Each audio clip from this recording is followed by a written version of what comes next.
కేరళలో ఘోర విషాద ఘటన చోటు చేసుకుంది. వయనాడ్ సమీపంలోని మెప్పాడిలో మంగళవారం కొండ చర్యలు విరిగిపడ్డాయి. ఈ ఘటనలో ఇప్పటి వరకు 8 మంది మృతదేహాలను అధికారులు వెలికితీశారు. శిథిలాల కింద వందల సంఖ్యలో ప్రజలు చిక్కుకుపోయి ఉన్నట్టు తెలుస్తోంది.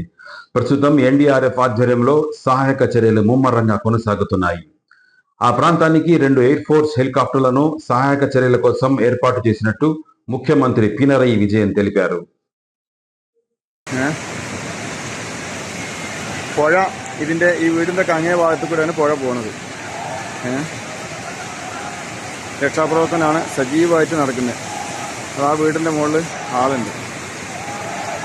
അതാ ആ വീടിൻ്റെ മുകളിൽ ഉള്ള ആളുകളെ രക്ഷപ്പെടുത്താൻ വേണ്ടിയിട്ട് തെങ്ങ് വലിച്ച് പാലം പോലെ ഇട്ടിട്ട് ആളുകളെ രക്ഷപ്പെടുത്താനുള്ള ശ്രമം നടത്തുന്നത്.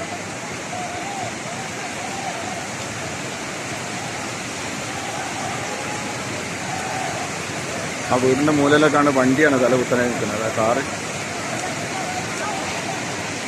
എന്തായാലും വളരെ പ്രയാസപ്പെടുത്തുന്ന കാഴ്ചകളാണ്. ഒരുപാട് വീടുകൾ